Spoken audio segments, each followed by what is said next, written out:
My name is Karina Harney, Playboy's Playmate of the Year, 1992. And I'm Echo Johnson, Miss January, 1993. Welcome to the Bunny Chronicles. Let's go. All right, Victoria's with us. All right, she's back in? Yeah. There we go. Very cool. Now we were talking about you, Victoria. Everybody. Yes. Quiet. She's back. Quiet on the set. Get on the All set. right, here we go. Arch All back. right. Arch I'm your just going back. to go right into what we were. We're all back? We're back? We're all arched. Tits out. Arch your All back productions. How do you ladies like the beard?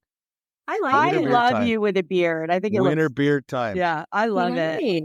It gives me more of like it gets rid of Yeah. that freaking, what's this thing called? Double chin? Yeah, gets rid of that. I like it. Okay. Hey, I'm Brian Olea, and I'm excited that we're finally going to freaking do this. You have just tuned in to the Rogue Bunnies Mayhem / Bunny Chronicles show. I hope I could say that, ladies, right? Yeah. And we've got, of course, Victoria's with us, you know what I mean? And then we've got from Bunny Chronicles, we've got Karina Harney Jones and Echo Johnson, Miss August 91 and January 93. Ladies, I'm so excited. We're finally freaking going to do this. Thank you. I know. We've been talking about it for a minute, and I love the concept of us doing it together. So let's roll. Right? We talked about like, hey, you got to come on our show, or like, hey, we got to go on your show. And we're like, well, why don't we just do it together? Together? Like, one big show. Let's have some fun, man. Finally. You know? And I love it with you ladies. Karina, Echo is when you guys came out with the concept of wanting to do the podcast, you guys blessed me to reach out and say, hey, what do you think? We're going to do this. And I got to, brainstorming with you ladies, and look what you guys have done. Let's see, how long have you guys been on the, do we say on the air? I mean, when it's podcast, I mean, yeah. I'm a radio guy. I mean, well, you come from a radio background, so we were like, why aren't you doing a podcast? And you guys have really taken off, and here we've had our fits and starts, but it's, it's been a beautiful thing. It's been, when did we start this? We recorded our first round of shows in 2021 or 22. I feel like it was 20. I feel like it was 21 too. Yeah, it was because it's one of those things that sticks. I ended up with cancer in 2022, so it had to have been 2021. Yeah. So it's been quite. It's been incredible. My most favorite part has been just reconnecting with our Playboy family, and Karina and I always say this, like, we've learned so much more about the history of Playboy and Hugh Hefner as a whole. Like, it's mind-blowing. Every time we talk to a guest and have an interview, like, we literally pull out a golden nugget of history that we're like, wait, what? We had no idea. So that's been absolutely fascinating. Well, Brian, for me, it really is. It's one of those also kind of decade to decade, because I never knew Brian. I had my daughter, because my daughter's going to be 30. How crazy is that? Whoa. So I was with my daughter during those years. Hey, wait a minute. She's in my dating category now. My husband heard that. He goes, no, she's not.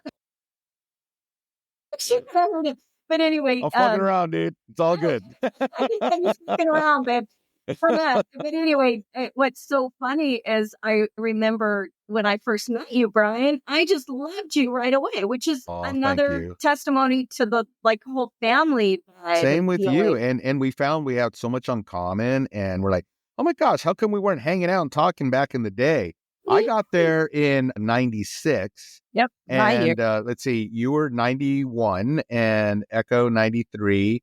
Victoria 96, the year that I got there. And we've seen some major transitions. That's what's really been fun, ladies, and especially when I talk with Victoria, it's like the transitions of being there when the boss was married. Mm-hmm. He was with Kimberly, and it was a different world because it was a family environment. I mean, the big sign that everyone talks about, Playmates at Play as you drive up the driveway used to say kids at play. Because, Marson and Cooper would be out there with their little tricycles or whatever cars and some playing around and having fun. And we got to witness that. And then the transformation and the change for the boss coming back out. I think it's pretty cool. I think it's neat that because I look at like Victoria and Echo being able to bring their kids there. And I just never did. We kind of missed that window of when that, because Hef started, it became even more family, I think, after he and Kimberly broke up, oddly enough. That's when you guys started bringing the kids for Easter. And I remember thinking, oh my gosh, that would have been amazing. And I didn't never really get to introduce my daughter to Hef. And that's, I think, that you guys did. Well, we have another guest on the show. What's the name of Barky? How many pets do you have? My goodness, I have 4 now. 4? Well, tortoise and goldfish. So I have a fancy goldfish, 4 dogs. Yeah. Well, this is Clancy. We may as well introduce him. Well, see, for people, if they're going, wait a minute, why are you introducing your dogs? You got to understand where we come from. The mansion was all about pets, right? I mean, Kimberly had tons of really cool freaking dogs. And we got to know all the dogs. The Butlers had to take the dogs out, and we got to actually get to know them. And then, unfortunately, someone passed away. We have the pet cemetery. Victoria, who we got there? Yeah, you're being noisy. I don't have any pets. I have a 13-year-old daughter, but she's not a pet. But when I'm going to move to where she is soon in the next couple of months, we're talking about getting a cat or a little dog. So hopefully. Cool. Go rescue. Yeah. Rescue. There you go. Right? Yeah. Yeah, I have a turtle. He's a red ear slider, and I wish I could tell the background story of him. I really shouldn't, but the way, but he's really unique, and his name is Elliot, just like in E.T. Here's the crazy part. I have trained him to actually follow me along when I feed him, and nobody believes me when they come over, and I'm like, you got to see this. He's like a dog, and he'll like go back and forth, and then I believe it. It is literally the last living existing turtle from the mansion. That's right. That's the very last one. special. But Yeah, my tortoise. I believe you about that turtle. They're very smart. My tortoise knocks on the door, and I make him a salad. see, yeah. No, Yeah. Elliot wakes me up in the morning, like when Yeah. he wakes up, and then he starts banging on the glass. I'm like, Yeah, they're dude. And I'll smart. look up. I'm like, dude, no, go back to sleep. And then you see him like sink down, like. Cute. They're smart. I'm telling you, and that's like real. I love it. I honestly think that he can count because I give him 6 pellets for breakfast, and then he knows he gets a 2 pellet snack when I get home from work, and he can figure out like, okay, there's that one, I got it. Okay, no, that's it, we're good. I'm like, he doesn't care. I'm like going, have you figured out how to count? Or like if I'm like one less, I've tried it, and he'll just keep looking at me like, oh, you're missing one. I believe it. It's fucking weird. They outlive us. Oh yeah, by far, especially desert tortoises. Oh, I mean, mine's a desert tortoise. Yeah, and he that's is badass. pretty amazing, and they live to be, they say, into their hundreds. I'm like, holy crap! Wow, So yeah, mine's going to be into their 80s, I think it is. yeah, So yeah, it's really crazy. But you know what's really fun? Not just having him chase the food pellets for fun. It's the best $2 entertainment ever. What you do is you go to the you go to the pet store and you get the feeder fish, the little goldfish, and you dump them in, and then you play Jaws in the background. God, that's so much fun. dude. That's great, Brian. That's so funny. What's with the look, Victoria? Come on. I never like You need to do a that. little reel. You need to do a video. So we were talking about being at the mansion in the 90s and watching the transition into the 2000s and on, and here we are. I'm excited for this show, ladies, and we're going to be right back so we can get a little sponsorship out there. And we definitely want to remind everyone, childrenofthenight.org, okay? It is the holiday season. Please, childrenofthenight.org. Make a difference. Help donate. We'll be right back. Bunnies Mayhem and Bunnies Chronicle. The Mayhem Continues. Okay, so anyway, ladies, I've been jibber jabbering it. I'm handing it over to you. Come on, explain to everyone that's listening what it was like let's go through the decades. What do you think? I don't know. I wasn't born yet. Born yet. All right, so Miss Karina, August 91, wasn't born yet in the 90s. No, my daughter Weird. was born in the 90s. My opinion, my opinion, Brian, I get asked this a lot. And I feel like for some reason, the 90s were a very supreme decade. Well, a lot of reasons. The Playmates were absolute standouts. They really, really were. And that can be up for, discussion. I'm sure people have their favorite decades, but there was something about the 90s. And it also was a great time of change in the world and within Playboy. And so we were there for all of it, Yeah, internet, and Google. Mm-hmm. I used to make a joke. I'd always say, I'm a woman of the 90s. I used to say that all the time. I'm a woman of the 90s. But I know what Echo means by that, because it was the 90s. Every decade is an era. And there was a certain kind of freedom, but yet it was kind of wholesome, which is weird to explain that. And a lot of very natural girls, that it wasn't something. This is what I noticed with a lot of the Playmates in the 90s. Because some of the girls I talked to, it wasn't an aspiration. They didn't know much about Playboy. It was kind of something that happened to them, and they were discovered instead of. Ooh, that's an interesting take. Yeah. It really is. Echo and I talked about this. Someone approached Echo to model, and and then she ended up doing German Playboy. She wasn't ever looking to do Playboy. And it was the same thing with me. I always admired it because I discovered it when I was like 10 years old. The kids up the street, I had a crush on Carlos. And Carlos. Oh, Carlos. Carlos used to play the guitar, and I love Carlos. He listens to this because I still know Carlos. Is hubby still listening in next door? Carlos did. Carlos. I do this now. Him and Kenny used to hide their Playboys, and I found them, and I put them. I saw them. They hid them in their water. It was like a water thing, where they check the water. Anyway, but it was on the sidewalk. And where the meters? Oh, not the meters, but where you can turn it on and off. Yes.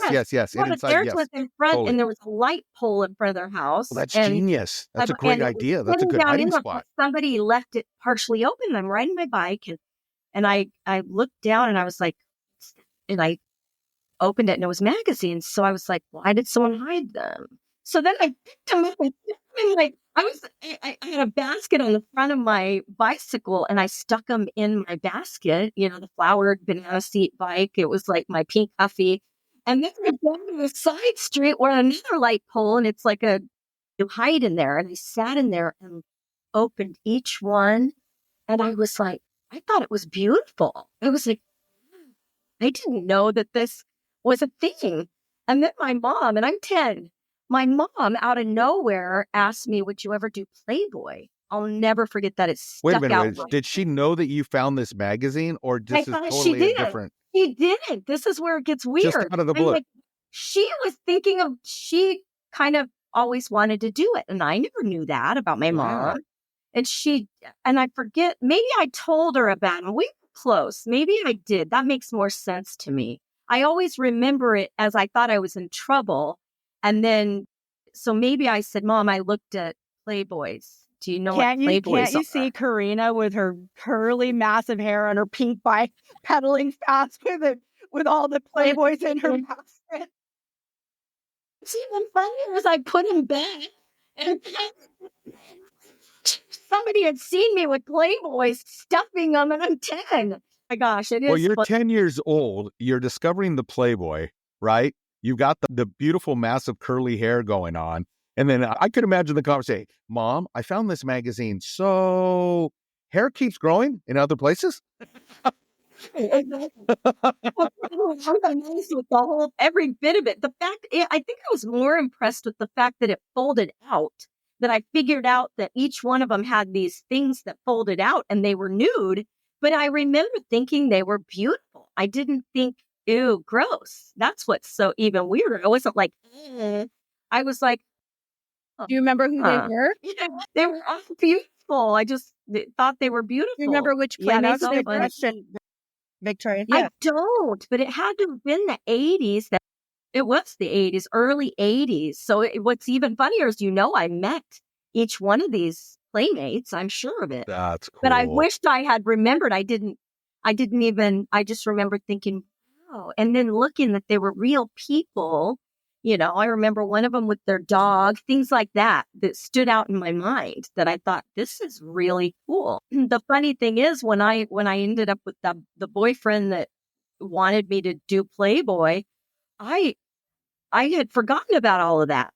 I mean, that's years later, and I was almost offended because here I was only 16, 17. And he's like, here's an ad. There was an ad in the paper to be a Playmate. Anyway, it's crazy how life. I remember my first, the one and only Playboy I saw. It was in my dad's room. It was Brittany York. And, Wow. But I never thought anything of it. I was just like, whatever. It didn't faze me. I never thought about it, never considered it. And it was just wild then when it all transpired like it did with Greg Gorman. Victoria? You know what? I don't remember I don't remember who they were, but I remember at some point, like in 4th or 5th grade, I did see it was Lisa Matthews. Mm-hmm. Someone had one. So I had already seen a Playboy before, but then someone had this one, and I just thought, holy moly, that girl is, and because there was something sweet about it, because when they show you the little, like the hometown pictures or whatever, and it kind of like humanizes the girl. So there's something sweet about it where you're like, oh, which is exactly what Hef's intention was, right? Is to create a connection with the girl where she's, the girl next door and all that. And Right. Girl next door. What I got from it, even as a young girl, that I was like, that girl is not only gorgeous, but she seems like someone I could be friends with almost in a way. So like for me, Lisa Matthews was it. She's blonde. She was tall. She was thin. She was athletic. She just, her figure, she was well proportioned. And I just couldn't believe like how amazing she was. But yeah, I had started to wanted to be in Playboy. It wasn't that I wanted to be in Playboy. I wanted to be part of that group of women, because Hef was on the TV all the time. If you remember, like in the 70s. Oh yeah.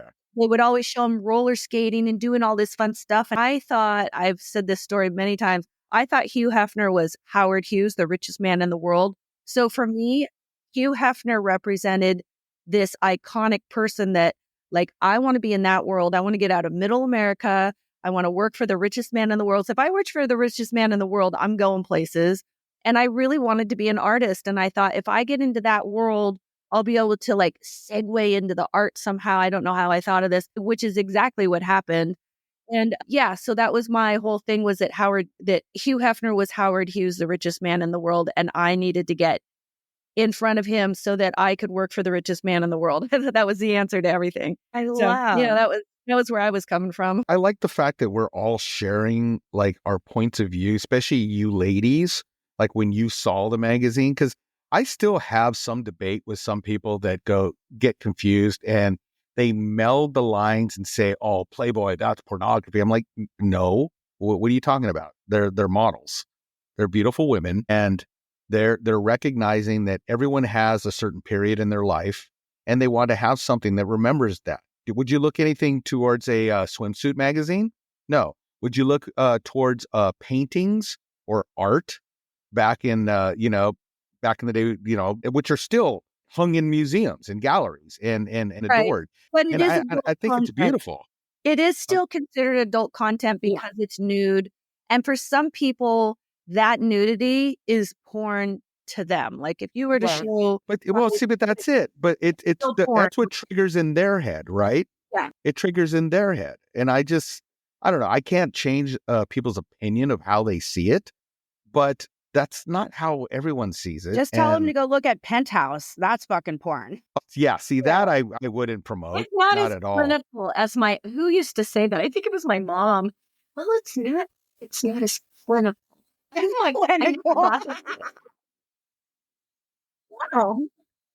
We're gonna take a quick break right there. I love that, Karina. It's not as clinical. That needs to be a T-shirt. Victoria, let's work on it. It's true because I had told Echo a story when I was in the mall, and these girls, and I was only 18. I had posed for the magazine. I'm walking through the mall after all this, and I'm the hometown. Everybody knows about Karina being in Playboy.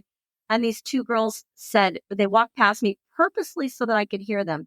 And they snickered and they went, "There's the girl that spread her legs for Playboy." Oh. And I was thinking it hurt, but I was like, you know what? I did not spread my legs. Didn't spread my legs. Anyway, so there's the difference, right? I mean, I was Playmate thinking of the about year. Bam.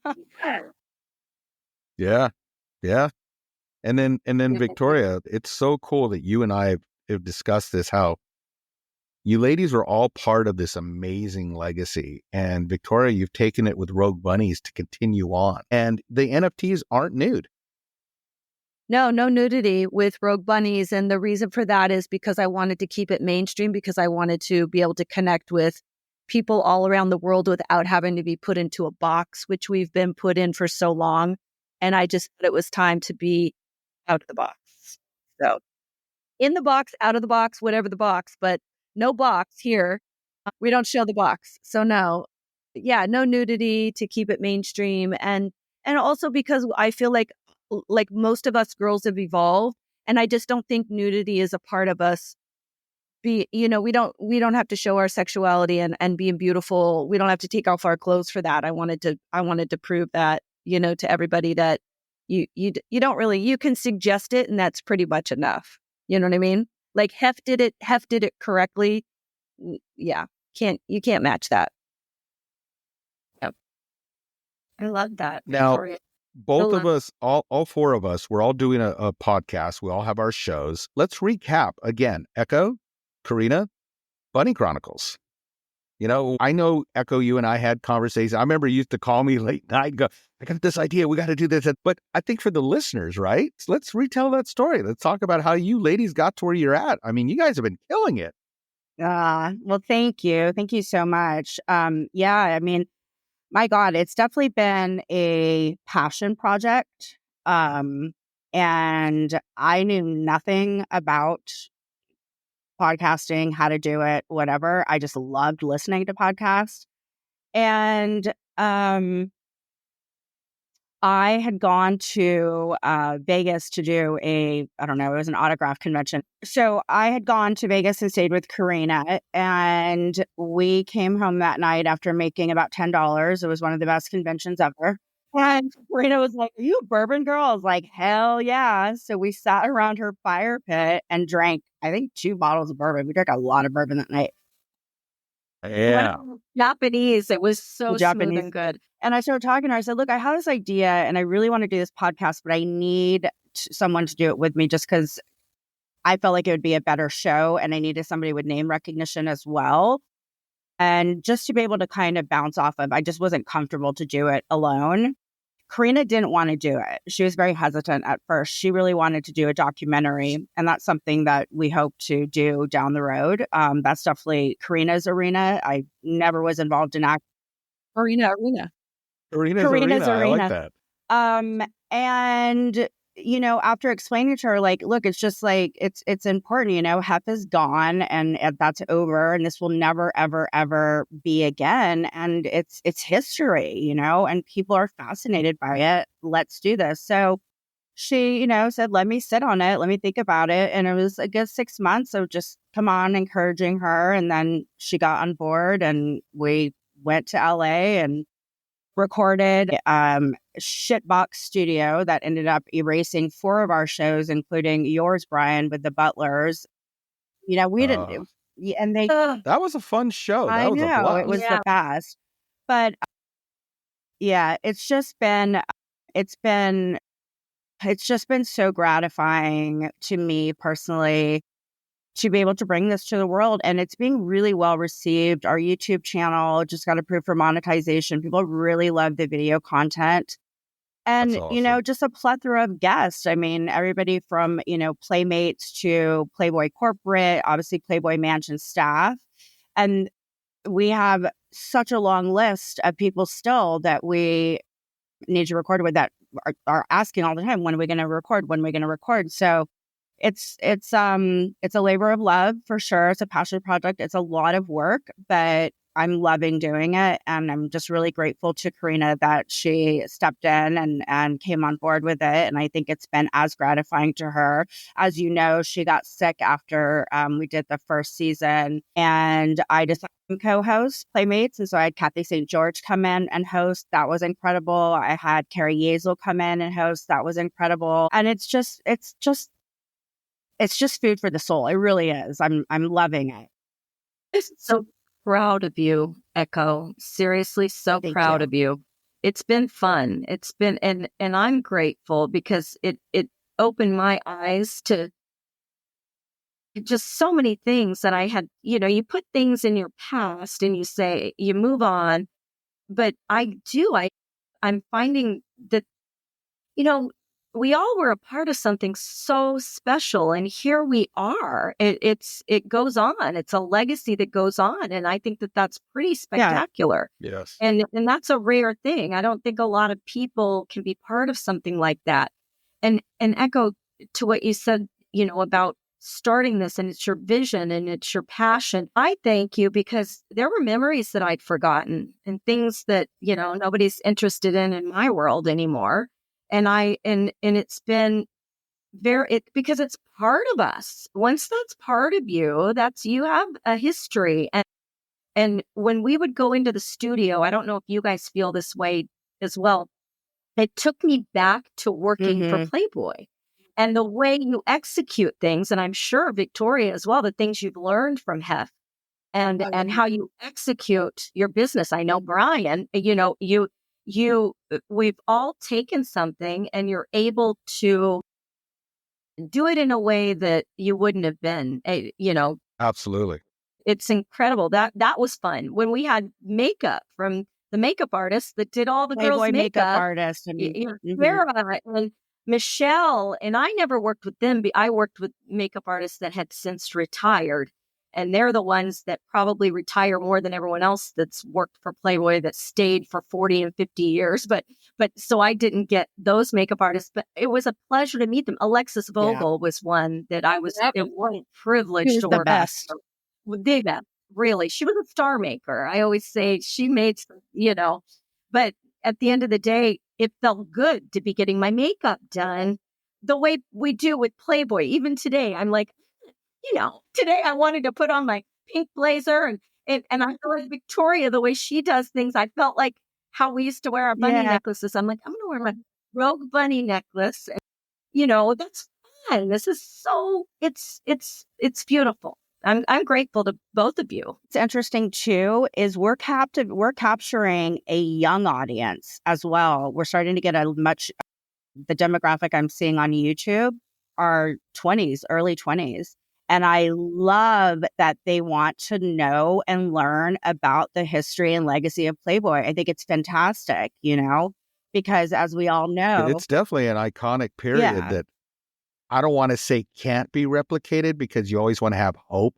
But it's just like I was talking with a friend last night going, hey, our friend Marcus, Victoria, and we're Marcus Chirac. So we're sitting around talking and he goes, oh man, if I could win the lottery and we could restart it and get a mansion, I go, but do you think it'll be the same, bro? I think it's when the boss was alive and what he had created. It's just like, could you have parties at Graceland again? Yeah, but they're not the same without Elvis. What are you saying? What are you talking about? What about I'm saying that era is iconic and needs to be preserved. Now we take what you ladies were talking about, the things that we have learned from the boss, and then we create something new. You know what I mean? I just I just don't want to get it blurred where it's like, oh, you're living in the past. No, we took something from that we were so blessed to be part of. And Victoria, we've talked, and you want to get a mansion and start parties and events. And I'm all, but it'll be different, and it'll have a flair and a taste of where we came from. But it moves forward. It's Rogue Bunnies. It's Bunny Chronicles.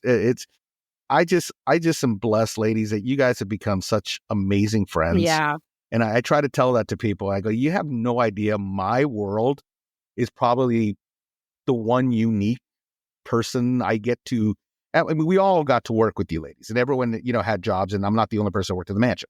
What I mean is the relationships that I got to develop with you ladies, plus because I got to do radio, so I was allowed to get a lot more personal and have fun times of hanging out and stuff. So you've all become my sisters. And I explain that to people. I go, it's a huge family. It's crazy. I am like the big brother with the hottest freaking sisters in the world. Indeed. But, the passion of how you ladies put together your podcast. And again, I am so proud of you. I mean, Echo, I can remember those phone calls late at night. Do you think I could do this? Do you think? And I'm like, be careful. Just got to figure out what words you can use and can't use. I know Victoria, the same when she discussed about putting out Rogue Bunnies. It's like, can you use the word playmate, blah, blah, blah. Once you figure that all out, it still comes to the heart of what you're putting out there. And you're putting out, hey, we were part of this family. I know when Victoria and I discussed about doing this podcast, it was really because of you ladies that I had it even in the back of my head, right? I've been asked, Jessica Hall, who I still need to get her to come on the show. She had her show at Playboy Radio, and she would always encourage me going, why aren't you doing radio no more? And I'm like, because it's done. There is no Playboy Radio. It was fun. I got close to 8 years. That was a blast. I don't know where to go, and I don't understand this podcast world. And then Victoria is like, hey, we're doing this cool party. We've discussed this, where you're going to do this big party for Rogue Bunnies. I'm thinking, okay, Echo, Karina are doing this thing. Why couldn't we do this? And next thing you know, we're like, what do you want to do? I'll go, how about we just bring back Mansion Mayhem? It's the same thing, but we just change it. It's Rogue Bunnies Mayhem. The Mayhem continues. The Mayhem is about fun. People, I love taking a word, right? That people think that's supposed to be destruction and just like horrible. And it's like, no, it's out of the blue fun. And it's all how you take life, right? Yeah, same with the word rogue. It used to be a really negative word. Like when we had some articles published in some like Indian magazines or Indian news, whatever media or whatever, and some Asian ones, they translated it to wicked bunnies in and it was hysterical because that's originally the word rogue was really, really a bad thing. But now the word rogue is like a really good thing. Going rogue means getting your independence, breaking away from the big. It's controlling. Yeah, it's and of course blockchain is super rogue. So rogue has become a much better accepted word. Same with mayhem. Mayhem to me it means fun. Mayhem doesn't mean like negative. It worked. Yeah. It's funny, Victoria and ladies, I see other people using mayhem and I laugh. I'm like, that's cool. It kind of caught on. You know what I mean? When you think about like some of the catchphrases that like from our past decades, like, that people might have said and they go on and people start using as just a natural tone. Yeah, man, and the mayhem continues. Like, you even know where that came from. This is awesome. Yeah, it is. It's like shenanigans. Like I used to always put that with my show that when I had that downtown show here, I used to always hashtag shenanigans. Something shenanigans, but I mean that sounds so. I love mayhem. Mayhem just sounds like it's good trouble. Like it's good trouble. Good trouble. So speaking of trouble, come on, let's go down there. Let's go down that road, that crazy bunny trail. Yeah, we're still talking the 90s, right? The parties at the mansion. Do you remember your first party? Yeah. I went home with Scott Baio. Okay, Renee, if you're listening, that was the past. I went out with them one time. You did too, Victoria. I went out. I didn't go out with him. No, I never went out with him. It was just a date night. Like we went out and it was No, funny. he was always a friend. He was always a friend of, like, when I first got in, like, he was a mansion friend. You know what I mean? He was around or whatever. Julie McCullough knew him. And Yeah. the ex John had known him as well. So yeah, like he was definitely a person. He's so sweet. He is sweet. He's actually very funny too. Yeah. Yeah. Yeah, he's a great volleyball player. Do you remember him playing volleyball on 4th of July? He was like one that was just like killing it, man. Those are And I fun have to tell times. you, a funny story about Kimberly stopping him.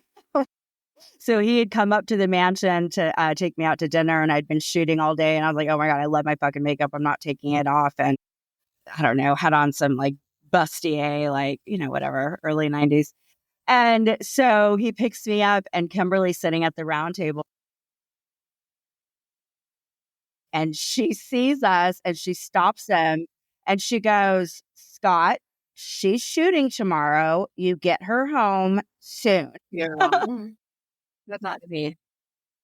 That's so funny. How times have changed, right? I wanted to share a story with you, Brian, about the development of the podcast and all those phone calls that we had. And you had said, be cautious about, what you can say, what you can't say, and the term Playmate. So when I had registered the domain name and bought the Bunny Chronicles, I registered a couple different domains with the name with a Playmate in there. One was the dynamic Playmate duo, and it was going to be for Barbara Moore and I.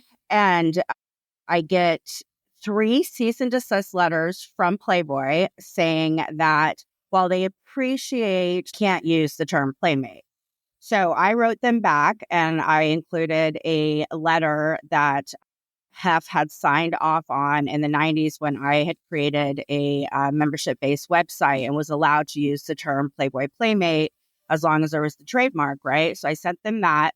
And then I also wrote her and I said, it would behoove you to read and know this case, the Terry Wells case, the landmark case in, I think it was 2000. And it was like the Ninth Circuit Supreme Court district ruling that we were allowed to use the term Playboy Playmate or Playmate of the Year because we are. And then it applied to anybody who was Miss America. Right. Any title that you have, you are. So I basically told her to go fuck herself. And then I never heard from her again. Well, I think as long as you're not selling Playmate clothing or Playmate, like if it's on a product that's a commerce product that, that you're selling of some kind, that would be infringement. Yeah. But you doing a show. Yeah, but she thought I was just like an idiot and I was going to like cave. And then she's like, we're happy to compensate you for your domain names. And I was like, no, I'm not relinquishing. Here's the case. No. Here's the letter. Fuck off. And I never heard from her again. There is always going to be some that are like, don't understand it. And I think that people that have been listening get, or at least I hope they get, that the intent of the show is to really just give everyone a voice. I mean, unfortunately, and I don't want to go into it. I really don't. I'm just going to make slight little mention that, unfortunately, some things came out that were in a negative light. And we were going, well, yeah, you might have a handful of negative over here. And you've got hundreds of people with great, fun stories that we got to be part of. Why don't people hear those stories? Yeah. And I love that you ladies have done that. I know Victoria, Jen have really been reaching out to people going, hey, you want an opportunity? I mean, this is your time to shine, tell about it. You got to be part of something cool, if you want, and we're not forcing anyone. Think about what you just said. Hef, there's no one like him. We talked about that earlier, that there's never going to be anyone like him. Nobody's Correct. ever going to be able to really take that torch. There's Right. only one, there's just one. And the thing that's so beautiful is when he was alive and people are going to the parties. I remember everyone always saying, oh my gosh, can you get me into the mansion? I want to go to the mansion. It's still so epic in so many people's minds they still ask about it and they want to know. That's why you guys have so many listeners. That's why we have so many listeners. And what we do is we're giving them a different side. We're giving them views from, from security to, the different people that work closely on the grounds. Yeah. They're learning things about employees and the employees never get to share their story. Nobody, I don't mean to be mean, but the Playmates, of course, you're out in front. You have that I always say semi, but it is a celebrity, and so you have people that are like, they have a wealth of things. You do, Brian, a wealth of things that people never would have been able to see. You have a wealth of things I wouldn't have been able to see because I was just working. And I'm for the most part, I got to sit and talk to Hef, and he was always so gracious. But you were there all the time, and it is fascinating because people don't live like that. They don't have security when your kids are growing up, and there's just very few people that really live that way. So it's fun to be part of that, and people are interested. So yeah, I could go on, and then there's Absolutely. The roots that go here, but here we all are the same tree. It's just fun. Anyway.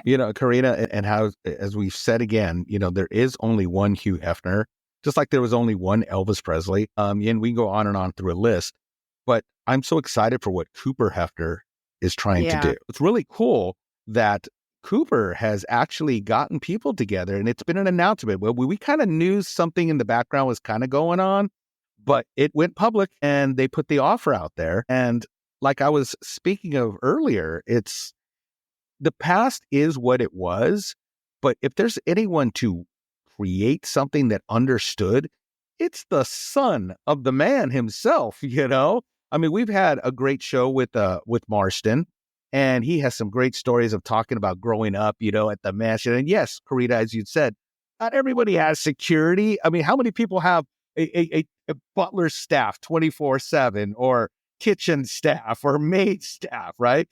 But those kids are so grounded and humble, and I give big props to Kimberly. Yeah. I mean, really, she kept them so grounded and down to earth, and you see them, they're such gentlemen, and they have such care for everyone, from Playmates to staff. I can't speak enough of them, but what do you ladies think about, Cooper putting the offer out? And now it wasn't accepted, but I think this is just a start.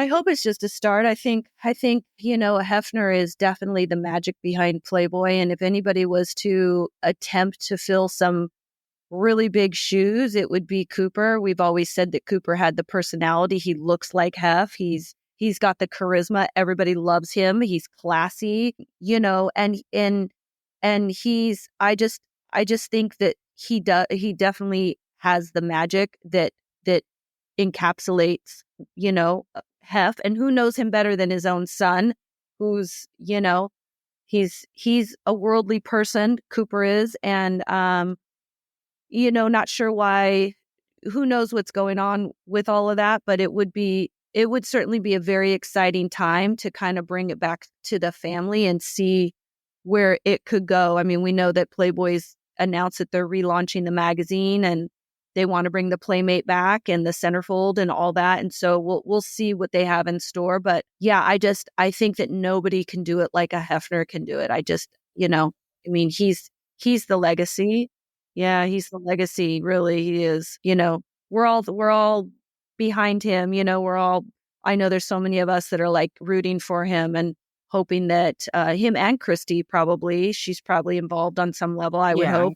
But like, kudos to him for raising $100 million. My God, it's incredible. I'm actually surprised he didn't even raise more, because I'm sure there's probably many people out there that would love to jump on bandwagon with him, and maybe he's just being particular about what he's doing, but he's really super smart. And if anybody could do it, he could. And you guys, I would love to have him and Kimberly and Christy on. I just thinking about that, especially Christy and Cooper, and get their take. I would love to get Christy's take to have on Christy. her brother's offer, and that'd be interesting. Yeah. I have so many things to say about that beautiful woman. She is She's the just best. she's so iconic. She's so smart, and there's such a grace about her. When I talk with all the butlers, like Alan Loeb or Anthony Gonzalez, or all the different butlers, Dan Gibb and JD, and we all go back, and you just go, man, Christy was just she was the true grace of a woman that was strong and empowering. I mean, she ran the company for a very long time. Long time, And yet she always took the time to reach out and say hi. Did you know that, look, for those, I think we spoke about it, but we have our mansion reunion where we all get together. She had heard that it might be the last one. She flew all the way out just to hang out with all her of us brother at a David. picnic. Yeah. Oh, yeah. David and Lewis always come out. That is really cool.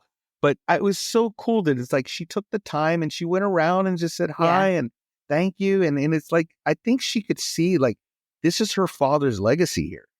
It's like, we've said this before. Hef has done more than just create a magazine. He created a family, Well, and hopefully it's not our last. we're not going to let it be the last. No, We've talked about that. We'll figure it out. And huge props to Kia Wells. She works her ass off to make that happen. She's the Yeah. one that puts all that work in. It's insane. It is really cool. But it would be fun to do more events. And I think, ladies, we could join forces and do some bigger events. We had a great one that we discussed about over at the Sky Bar. And it was such a trip to see girl after girl coming in and staff after staff. And you're like, are we back at the mansion? Yeah. We had, there was 750 people. It was at the Sky Bar, the Mondrian. 750 people came through the doors. There was 25 centerfolds, Playmates, and, a bunch of the regulars from the mansion. I mean, it's so many people were, Jimmy Van Patten. I mean, you know what I mean? Yeah. And Joel and Allison and Marcus I Sherrod. love those kids. I swear, Joel and Allison, just I you know. see them and you light up and you're like, we're back in the dining room at the mansion. Yeah, she came, Michaela, Doc Saganar's wife. She came. Yes, Michaela. There was so many people. There really was so many people that came and supported. And I was really excited to kind of see everybody again. I knew it would take probably having something in Los Angeles to get all those people together. But just so you guys know, Rogue Bunnies is trying to get back into Vegas and do an event coming up in May. So, yeah. Woohoo. right on. I'm so excited. Because that was What was the name of that place? The Sky Villa where we did it last time, right? The Verona Sky Villa, which was where Elvis was his suite at the, it was called the International at the time. He had a 670 concert. He had a thing there where he was there for almost 700 concerts in a row. And so that was his residency. It's called the Westgate. It's the Westgate, and it's a beautiful hotel, actually. But the Verona Sky Villa is like, it was used in the movie The Hangover, and 16,000 square feet, and it's on the roof, and it's got a pool, and it's got 3 rooms that are suites onto itself. But Elvis has his bedroom, and like, it was really great space to have a party, because not only is it iconic, but it looks like a mansion on the inside. When you go inside, it looks like what you would think a mansion looks like. It's just next level. So I did call, and I am in touch with them again. It is available for the dates that I want. We're trying to get it in conjunction with this big Bitcoin convention that's happening in May. So I'm trying to get sponsors and stuff going, but certainly you guys have to be there if we do. And you would be welcome to, film your podcast there and everything, of course. So that's what I'm trying to do. I'm trying to start assembling people and sponsors and everything and getting kind of a jump on it. So yeah, so it's exciting. Remember the cartoon back when we were young that were like Superman and, you know what I mean, Batman and Aquaman, Meanwhile, and Wonder Woman, they all got together. What was that? It was the Justice League. The Justice League. We're kind of forming our own Justice League here. I mean, come on, Rogue Bunnies, Mayhem, and Bunny Chronicles. Look, come on, joining forces. And I think we need to encourage more of those, of our sisters out there and that are like pushing on something that we are. It's like, let's join forces. Let's keep things moving. Because I think there is power in numbers. Yeah, Great. There I is. really do. Absolutely. We're doing it. So how about you ladies? Do you guys have any events or anything that you've been working on?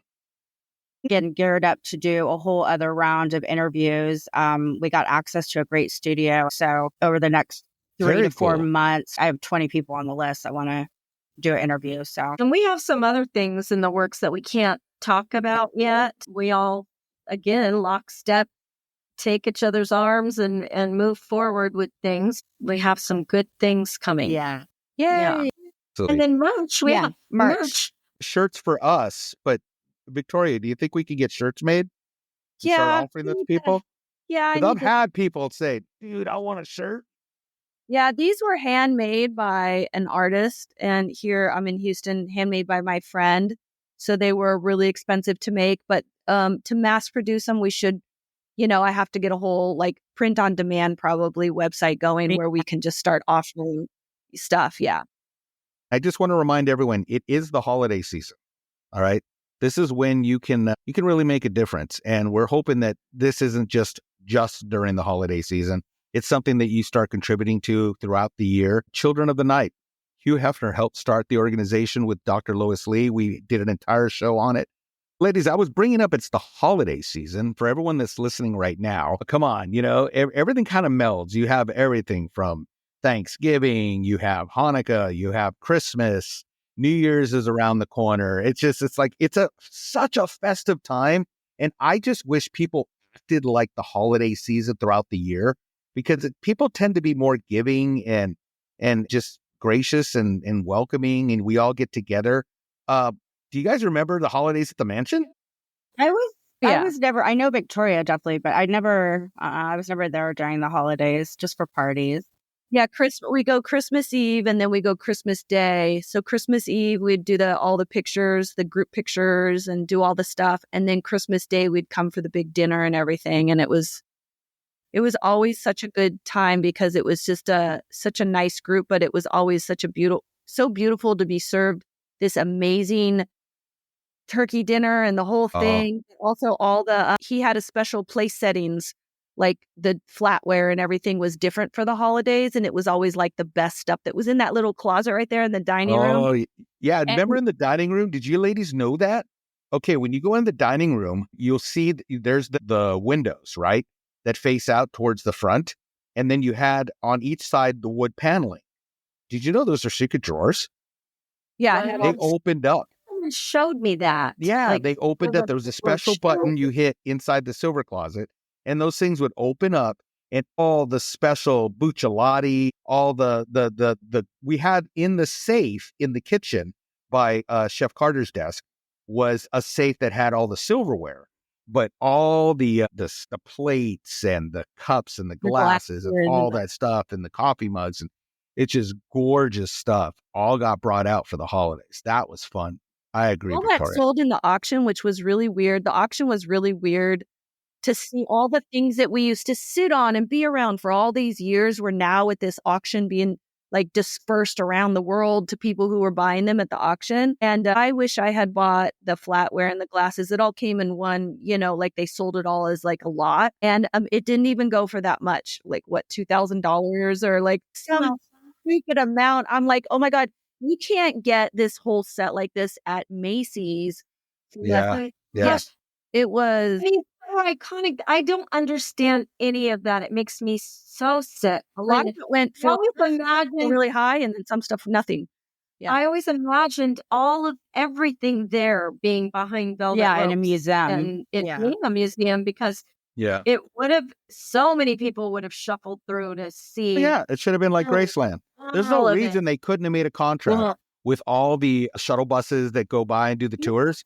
Oh my No reason gosh. they couldn't have made a contract with a certain shuttle company, had that go up into the mansion grounds, and then do a Yeah. quick tour. That would have been great. People would have totally paid for Hard that. to me that Yeah. that never happened. Hey, And what happened to all the photos? I do wonder about that. All those photos. There's so many I know that I wish I had, like with Wesley Snipes and all these celebrities that I remember getting my picture with them. We didn't have cell phones. We didn't have any of that. Are you talking like Victoria said, the scrapbook? Or are you talking about like all the photos that used to be up Yeah, in the in there, hallway, in the hallway. upstairs? No, but I mean, as a guest, I cannot think. It's her. She's Elaine. leaving my head. Elaine Lodge. Elaine Yes, Lodge was in all the charge. photos of everyone Yeah. that came She did a through. lot of work and made Yeah, sure that so everything those was go. tagged Yes, with if everyone's he had name in the put back. those in his scrapbook, then where are The all of HMH those Foundation. photos? Okay. Enough Yeah. said. Yeah. So, but back to the holidays, I was just talking with one of the butlers the other day, and we're like, wow, we'd be getting ready to put the Christmas tree up. I go, this is what would be going on. And that was a blast. I mean, it was so fun because I remember everyone would go, oh, I want to do it. I want to do it. Everyone would get excited. And it was almost like what I remember. And for anyone that's, younger listening going, what's tinsel? Tinsel was a big deal. The boss was all about iconic, you know what I mean? Real Time Christmas. periods. And Yeah. remember that Christmas tree? Did you know we had a Oh. rule? Mickey Pearson is really the one that kind of orchestrated that whole thing. And he would get some of the butlers like Kia Wells and DeAndre and Bryant and, Carlina. And each piece of tinsel had to be put in one by one. And it took a few days for them to decorate that. You had do you remember the train? The whole train that went underneath? I mean, Did you keep that up for the New Year's Eve parties? Wasn't it still up during New Year's Eve?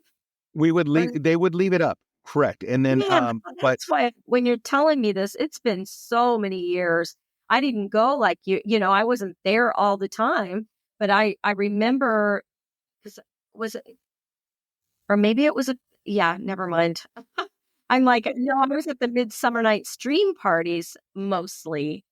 no, the tree was not up then. No, it was not. I may be thinking of no. So I just realized I didn't felt like I was at a New Year's Eve party, but I think I would remember. It may have been a picture you showed me then, Echo, of New Year's Eve. I remember the tree because I was always there in the summer when I look back. I never missed a Christmas. So my family always had to celebrate all my holidays, like just before, just after, because I'm like, well, I'm going to be with Christmas, New Year's, Easter, Valentine's Day, Super Bowl, any of those milestones, Hef's birthday, his Casablanca night, all those things. I was unavailable to my family, and they were all on board. They're like, we totally understand, which is fine because my mom would be able to buy the turkey on sale, right? Because it was like the day after or whatever. Yeah. But so I never missed from 97, which is when they opened the parties back up. Well, 96, the New Year's Eve, I went to New Year's Eve the night my issue was out. But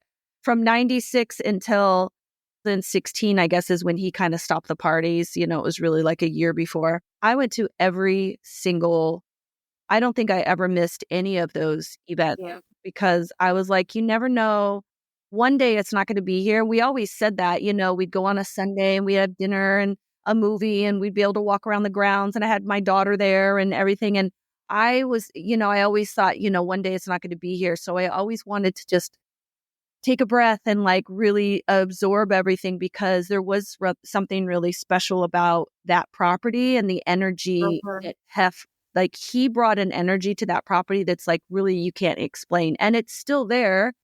I mean, Brian and I were not too long ago up on the property and we were, for me, it was still there. It was like, oh, I still feel there's just still something about that property that is just, it's a very, it's an incredible feeling. It's a great 6 acres. Let's just put it that way, like 5.4 acres or whatever it is. It's just the most incredible land in that area, and the trees and the foliage and everything. It's really its own country almost. You know what I mean? You really feel like you're stepping into something else.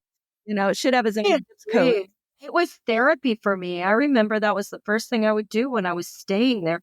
And of course, Kimberly, the most I was ever there was when Kimberly and Hep were married. And I would it felt good, like you just said, just walking being around. I loved those spider monkeys and getting in there and feeding them the grapes. And I would hold it as long as I Grab the could. little hands. Hey, Yeah, Karina, yes. will you share the story? Because it's such a great one. Will you share the story of you finding out that you were going to be Playmate of the Year when you and Christina Lardini were walking down the pathway and Kim came up? Oh my Please. gosh, yeah, that was funny. So, the fountain in front of the entryway, and then there's the pathway that goes to the bungalows or to the game room. Well, we were walking that pathway, Christina Lardini and myself and Kimberly, or no, she walked up to us. She came out the front door and kind of met us. We were walking, I think we had left the game room and we were coming in to eat or something. And she goes, Karina, it is funny because Christina is adorable. It was before we found out we got Playmate of the Year. It was before then. And none of us knew, and it was getting close, and all the girls were like, everybody wanted Playmate of the Year. And Kimberly goes, Karina, you're just, when I look at you, you're like just an angel. You're like a little cherub. Aw. That's over me. And I think she's part of the reason I got Playmate of the Year. But Christina, gorgeous. She's my gorgeous, all-time favorite. Yeah. To me, I'm like, that's Playmate of the Year. But she goes, what am I, the devil? No, did she say, what am I, chopped liver? I mean, the way she was like, oh, Corinne, you're angelic. And Christina goes, what am I, the devil? It was so funny. It's amazing. I'd love to talk to her. I'd love to get her on here. I love Christina. Mansion. Yes, Thanksgiving, Christmas, the whole place just smelled amazing. I mean, we have all the greens on all the sconces that Mickey would put up, and we'll have all the big giant red bows, the Christmas tree, just the smells everywhere, the kitchen cooking. Waldorf salad, I never knew about it until the mansion, and it's the one thing I had to have every year, the Waldorf salad.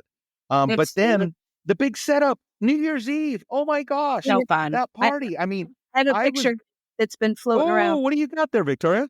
I don't know if you can see it, but it's a picture. It's so funny. It's taking our background out. But this is Cindy Rakowitz and I on New Year's, turning from 1999 to 2000, which was an epic party. Oh my gosh. The reason it was so epic was, of course, Party Like It's 1999 song, by Prince. Like, I think they do you remember where we're all supposed to like implode? Remember? That was Y2K. Yeah. Do you remember? I remember we had the big clock up. Remember the big clock that we would set up in the tent? And Hank would set that big clock up, and we're all sitting there. And I get excited because I've talked about this, getting to do the confetti cannons. But everyone's just staring at the clock, and there was that anticipation. All right, we're all going to yell Happy New Year's, or are we about to all freak out? like, what's going to happen? Exactly. The world will shut down. Like, what did you think? And what's even funnier is we didn't really have cell phones the way we have now. We didn't have any of the technology we have now. So what were we freaked out over? It's so funny to think about. Remember, wasn't it something about, I don't remember exactly. It was like the internet was going to go down. Wasn't it something about like the when we zeroed back out, something was going to mess up or something? All the computers were shut down, and it wasn't going to understand how to do the 0, 0, and we're going to lose all our information. And yeah, that was a crazy party. That was fun. It was ridiculous. But I remember when I did my first New Year, because like I said, I got there in 96. My first New Year's Eve, everything was all very beautiful, elegant ball gowns. Everything was black tie, ball gowns. And to see that transition from when the separation happened and then the boss brought back the lingerie, it was like, wow, that transition was fun because seeing some of the New Year's parties where some of the ladies still came in ball gowns while the others are showing up in lingerie. We're like, whoa, what's happening here? I always wore a gown, by the way. I never wore lingerie, ever, ever, ever, ever. Even at the Midsummer's party, I never wore lingerie. I either did body paint or I did some other thing like more pajama-y like, but I never ever wore lingerie to the Playboy Mansion. Bikini was as close as I got. I just never felt comfortable walking. I didn't want to be adjusting like weird stuff happening, So, yeah. I always Okay. could. I wore the ball gown. But you were in body paint. I did do body paint. I don't understand the body paint is being completely nude with just paint on. I had lingerie painted on. I just wouldn't wear lingerie. So go figure. Yeah. Echo, Karita, did you ladies ever get body painted? No, I would have loved to. No, I was before all of that. That was kind of a new thing. That's another thing Karina that's kind of so never. cool. So the reason why I had body paint was because Mark, who I introduced, so there was a body painter before, and then they got rid of him, and then I introduced my friend Mark, who was an incredible photographer, body painter, and he came in and he became the guy that did all the body paint. Mark Fraser, right? Mark Fraser did all the body paint, and he that wasn't even his business. He created an entire business off of it after doing them. And he was making a shit ton of money.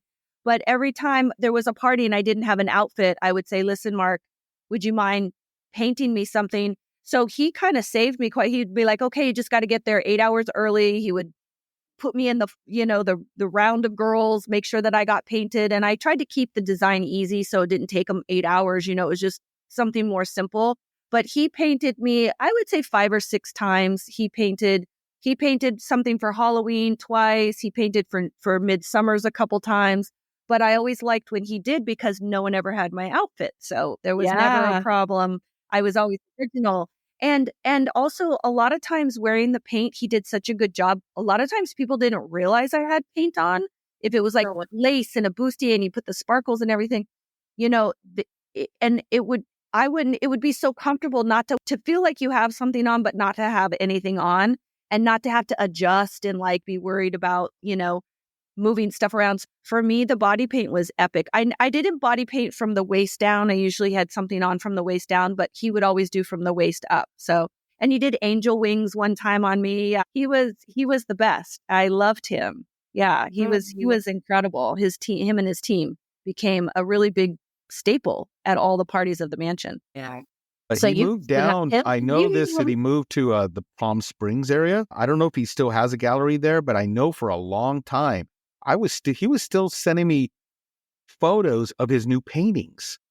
It was he's an amazing artist. Yeah. And he goes, hey, check this one out. Look what I just did here. I'm like, whoa, dude. Dang, man. Really cool. Yeah. Really amazing. You guys should have him on. I can't get in touch with him. I've reached out to him a bunch. He hasn't responded. So I don't know if I have old numbers. He doesn't respond. I don't know what it is, but I've said to him many, many times, hey, let's get back in touch. I mean, we were, I was close with him and his wife. I watched his daughter grow up. Then she got married. I mean, like we went through the whole evolution of our timelines together. So yeah, we were pretty close at one time. He's a great photographer. He took a bunch of pictures of me. And then he would paint the angel wings on, or he did a lot of like digital art on top of the photographs. And so like he was really fun. Aww. Speaking of the mansion earlier, how we've been just going back through memory lane and memories. My memory of the first time I ever met Echo and Barbara was at the mansion. It was at Anna Nicole Smith's Playmates party. And I'll never forget it, Echo, when I met you and Barbara. Yeah. And we was, we all have this sisterhood, but it was we're the same way. We're still the same way when we get together. We can't stop laughing. I know, it was so fun up there. I have pictures every time the three of us are together. We laugh, and we just met, and we immediately, everything was hilarious to us. It was like, the world cut off and we were in this alternate universe and we would just laugh so hard at everything. Remember when, was it you that said congratulations to Anna Nicole? And she was like towering over all of us. And she was just like, what did she do? It was so funny. And it was almost bizarre. I remember that's why we started laughing, because I ate with her in the dining room multiple times and, had kind of gotten to know her a little bit, but she just, you click with certain people and you don't click with certain people. It's not that I never clicked with her. It was almost like she's like, she was in nothing there. It was almost like she was starstruck herself. Remember? Yeah. And she she's like, goes, I don't know, it was, "Oh, you're so sweet. You're so sweet." She was like this. "Oh, you're so sweet. you're so cute. We just started laughing. She didn't mean to do Yeah, anything. just We were just, her. Yeah. But she was like on something or something. Yeah. and Her she girl might, loaded quite maybe a she bit. was. It was before she got bad, but it was funny enough to where we just started laughing. That was cute. She's I like, just watched her documentary just recently about her and her life and the whole thing. It was this. It's really sad. She was one of the Playmates that were so iconic that came out of the 90s. We have Pam Anderson, we have Jenny McCarthy, we have Anna Nicole Smith. Who else came out Donna of the 90s? I D'Erico. was the nobody between all of them with the LA riots and no publicity. It's so funny to me. I look back, it's like Jenny McCarthy took off. All these people, they're like, woohoo. I'm like, I don't know. Nobody knew who I was. That's funny. Yeah, they were iconic. I remember meeting Pam before she took off too at the mansion. It was my first mansion party. Wow. Yeah, my first mansion party. And I feel like now that I look back, that might have been the only New Year's Eve party because that's what I was trying to think. And it must have been because I was in a dress. Everyone was in dresses. So what do you ladies all do now Yeah, for my New family Year's Eve? there. What's that? What do you What do you ladies do do next now for week? New Year's Eve? Gosh, nothing. I sit on the couch. Oh, I stayed home last Yeah, I year. was gonna say, is it pajamas, I'm hot home. teas, staying at home watching Totally. TV? I'm a little bubbly. That's it. I was saying, I'm like, should I stay up until midnight? I don't know. I So don't tired. know. Should I go to bed? There's been a few New Year's where I literally just went to bed and like I didn't want to do anything. There's just no desire. There just wasn't any. There just hasn't been anything that's been like the mansion, and like we're a little Yeah. spoiled. Yeah. Like, well, it's not going to be, like there was one. I think one year, Brian, you invited me to a party at Vic's. I think he had a New Year's Yeah. party, and it Yeah. rained. It was really rainy, and it was like I was like, I can't get in my little car, and like it was bad rain. It was really bad rain, but that was Nothing will be the same the way it used to be. yeah. Well, his parties are free. His Holidays are still to me in my head at the mansion, even though I work for an amazing gentleman and he has his own mansion and we do parties here. It's still like you said earlier at Thanksgiving, I'll be working. yeah. All my family knows we'll be doing Thanksgiving on Saturday after, and it's been like that for 30 years, Well, what a blessing that you guys have families that also wanted to have your because that is a Yeah. tradition that. Well, my Yeah. family all ended up working at the mansion, though. See, that's the Yeah. thing. It's like even Well- my sister, Brenda, she worked at the mansion. She was in the housekeeping. It's like we would all still work. We'd all be working at the mansion, but all be together. It's like, It's crazy. That is man. Well, special. ladies, we are going to wrap. We are going to wrap, but I would love if we could do this again. This was Are fun. you guys cool with that? I think this has been fun. 100%. I mean, I know 100%. we've been wrapping a lot around the holiday season because of when we're putting this out, but there's so much more we could talk about. We could go into so much. Yeah. And what do you say, Echo? We're good? We're going to do this Yeah, again? I'd love to. We also want to do a one-on-one with you, Brian. I want to talk about Playboy Radio with you and your show that you had. That'd be fun. And everyone that listened to that, get your head out of the gutter when she said a one-on-one.